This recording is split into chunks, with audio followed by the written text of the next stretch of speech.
It's kind of torture these days because I'm on a plane and everywhere I look, every screen is my husband in a sex montage throughout the holidays with another woman. I act in a cage. Well, some of I'd them require a started. cage. Or like my location share. Or I could just location share you and then we could And thought she seemed nice, and little did I know. Yeah, we got the body language experts analyzing this right now. How quickly do you... Don't touch me.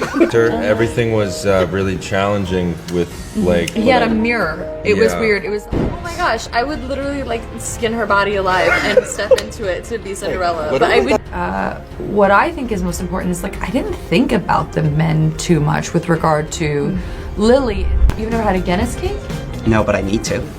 congrats on your little bump. Did you think you've seen all of Blake Lively's most awkward, jaw-dropping talk show moments? Think again, because what I'm about to show you is next-level uncomfortable. I'm talking about interviews so bizarre, so out of touch, and so unhinged that you'll be wondering how she's been getting away with this for so long. Some of these moments are so painfully awkward, you might need a break just to recover, from her unbelievable main character energy to backhanded jabs at her own co-stars, and even moments where she seems completely out of it. This is the Blake Lively that Hollywood doesn't want you to see. Blake Lively thinks she's the smartest person in the room, and it shows. Blake has a habit of acting like she's the most sophisticated person in the room, but instead of coming across as refined or charming, she just exudes an air of snobbery and self-absorption that's impossible to ignore. It's one thing to be cultured and knowledgeable, but it's another to act like everyone around you is beneath you for not knowing something you deem important. Need proof? Let's talk about that now infamous interview where she brought up Guinness cake. Now, Guinness cake isn't exactly a staple in every household. Sure, some people might be familiar with it, but for the vast majority, it's not a dessert that immediately comes to mind.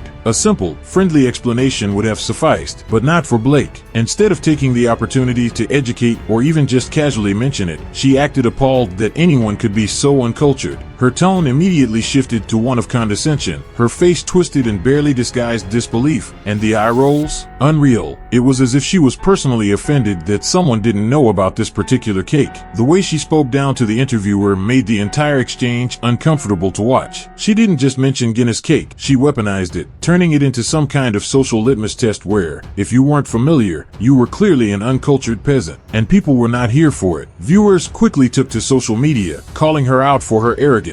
The backlash was swift, with comments flooding in about how dismissive and downright rude she was. Many pointed out that this wasn't just a one-time moment of poor behavior, this was a pattern. People began compiling clips of her past interviews, highlighting how she constantly interrupts others, speaks over people, and always tries to steer the conversation back to herself. One particularly damning observation was how visibly uncomfortable the interviewer looked during the Guinness cake moment. Their body language spoke volumes, leaning away, awkwardly nodding, clearly trying to push through the exchange as painlessly as possible. But if you thought that was bad, brace yourself, because this wasn't just a single misstep or an off day. Blake's history of being out of touch, dismissive, and painfully self-important runs much deeper than one cringeworthy interview. And trust me, things only get worse from here. Her weird obsession with shading Leighton Meester. It's no secret that Blake and her Gossip Girl co-star Leighton Meester weren't exactly best friends in real life, but if you ever needed proof of just how bad their relationship really was, these interviews say it all. And honestly, it's kind of shocking that Blake got away with this level of pettiness for so long without more people calling her out. One of the most telling moments happened during an interview when Blake was asked about a scene from the show. Instead of giving a straightforward answer like any normal person would, she casually refers to her co-stars as pet monkeys. At first, it almost seems like she's speaking in general terms, but then, watch closely, right at the end of the clip, she places her hand on Leighton's shoulder. The room falls silent for a second. There's some painfully awkward laughter, and the look on Leighton's face. Oof, you can practically see her soul leave her body. And that wasn't just a one-off shady comment. Another time, Leighton mentioned that she was cast as a brunette in Gossip Girl because that's how the character was originally written in the books. Sounds pretty harmless, right? Well, apparently, not to Blake. Instead of letting the moment pass, she immediately jumps in with a snide remark about her own hair, throwing unnecessary shade for absolutely no reason. You can almost almost hear the tension crackling in the air. Fans were not impressed. The internet wasted no time dissecting these moments, and the consensus was clear. Blake's behavior was petty, mean, and reeked of someone who just can't stand not being the center of attention. One viewer summed it up perfectly in the comments. She just can't stand not having the attention on her, so she tries to play the nice girl and then the victim. Something is really off with her. And honestly, they might be onto something, because the more you look into these interviews, the more it becomes clear. Blake's sweet and charming act starts to crack real fast when she's not the one in the spotlight. Blake Lively completely misses the point over and over again. Sometimes, an interviewer will ask a deep, thoughtful question, hoping for an insightful response. You'd expect a meaningful answer, something with depth, reflection, or at the very least, a genuine attempt at engaging with the topic. But not with Blake. Instead, she gives some of the most robotic, out-of-touch answers imaginable, leaving audiences cringing at her inability to read the room. Take, for example, a recent interview about her upcoming movie It Ends With Us. The film tackles heavy subject matter, domestic violence, trauma, and the responsibility of men in these situations. It was the perfect opportunity for Blake to say something impactful, to acknowledge the gravity of the topic, or to at least show she understands the weight of the story she's helping to tell. But instead of offering any kind of real insight, she delivers a response that sounds like it was generated by AI. Her words? I think that,